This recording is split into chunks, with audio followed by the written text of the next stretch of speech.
Yeah. Well, thanks for showing up. It's always kind of amazing to us when this happens, so this is a good thing. We love you guys. Well, thank you. Back at you. Thank you. So thank you again for giving a hoot. Well, we don't have anybody to sort of make, introductory remarks, so I guess we'll just introduce ourselves, and you can ask questions, and we'll answer them or make it up if we don't know the truth. I'm Tom Kane. I'm Yoda and Yularen and the opening narrator and an occasional droid. And the professor. But yes, I guess for other things, yeah, I've done other cartoons too. You do other work other than But that's not part of this panel. That's in a different galaxy, even further away. I'm Ashley Eckstein, the voice of Ahsoka Tano, and thank you. Just the voice of Ahsoka Tano. I think they've allowed me to do 1 or 2 lines of another character. But isn't Ahsoka enough? I don't think they trust me yet to do other characters, but they'll let Matt Lanner and I occasionally voice a line or two. So, Dave kind of likes to have hidden lines in there and have people guess what we've done. So I think I play a turtle child coming up at some point. But mostly Ahsoka, and thanks for being here today. Matthew Wood. I play the voice General Grievous on the Clone Wars, as well as all those battle droids, all the little Roger guys. Yeah. And I also work at Skywalker Sound. I work in the post-production environment, doing like sound effects work for the Clone Wars and the Star Wars prequels. Woo! Woo!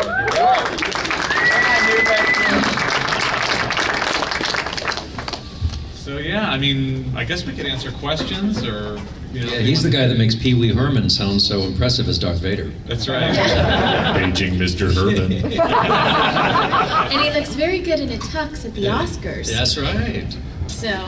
Yeah, I was announcing the Oscars one year, and he was nominated for an Academy Award, and I was like, Matt, and he looked at me and he pretended he didn't know who I was. Oh, come on. That was after the awards, though, because I slipped him that $20 bill to actually read my name as the winner, but he didn't do that. He was a little mad. Batman felt snubbed. All right. Does anyone have questions? Anything at all? Back there, this is the first hand that went up back there. First one back there. You, I'm looking at you. What was your question? In the Star Wars Clone Wars, how do you guys, do people have special voices for, the big robots? Do people have special voices for the big robots in Star Wars The Clone Wars? Well, not the little Roger guys, but the ones that... Yeah, well, what happens is, we all could do, if we act in an episode, we can do up to 3 voices for the episode. So sometimes they'll have Tom do some droids, or I'll do some droids, and then we take it back to Skywalker Ranch, and we take our performances and we make them sound like robotic in the computer, either by pitching them down or up. Tom, you've done voices for Voltron. Even. Yeah, they can take a voice that sounds just like mine, and when he's done doing his magic in the computer, it sounds like this. Yeah. So, or the other way, they can take a voice that sounds like this and make it sound like this. You know what I mean? And we can do that to some degree with our voices, as I just did, but we can't make it sound like a robot, really, with that sort of mechanical buzz. So that's what he does when he's at Skywalker's. They've got all these cool, programs in the computer. It all starts with our performances, though. We still have to act and do the work. For instance, Grievous, he'll say something like, "Activate the ray shields and prepare for attack," like that. But then I take a little pitch process to it to make it sound a little deeper and make it sound like it's coming out the little speaker in his mouth. No, and he's right. I mean, if they want a robot that really sounds sort of more primitive, then yeah, we'll modify our read so. So it sounds more staccato like this, and then they will process it and make it sound a little deeper, so to get different sounds. So. It's only in the Star Wars universe where we can get away with processing so many voices. Yeah. In the front. Do you guys have liberty to not change the script as you read it, but add little grunts or things that the animators can play with, or is it just you just have to stick with the script? you know, in terms of the lines, the majority of the actual scripted line we're not allowed to change. But however, because we've been doing this now for 4 years. Yeah, 4 years now. We've kind of gotten to the point where a line may be written, especially like James Arnold Taylor with Obi-Wan, you know, he may just switch the words a little bit or choose another word that sounds a little more like Obi-Wan. Like, he knows his character so well. Sometimes I feel like even better than some of the writers. So he may just slightly change the line to make it sound more like Obi-Wan. And with the grunts and the sounds, we definitely, you know, Dave will tell us how he wants us to make it sound, but we have the liberties to kind of choose whatever grunts we want. But and she's a heck of a grunter. What was it? The first time, I didn't know any better. I had never done the sounds, and D. Bradley Baker gave me a $5 bill after I was done.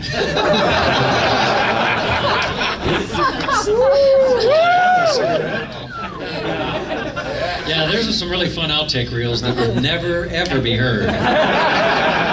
Ever. Yeah, but in terms of sometimes, like, reaction shots, like I know Ahsoka was picked up by a giant, like, bug. You know, Dave will let us ad-lib slightly if in those situations. Other than that, they are pretty strict with the lines. We say them as is. Now, in my case, that's not true, because we call it Yodis, that the backwards, grammar, and about 75% of the time the writers get it pretty right, but a lot of the time they don't, and it's not their fault. It's just, they're writers and they may have grown up watching Star Wars, but there's been more Yoda dialogue in the first season of Clone Wars than he had in all the movies put together.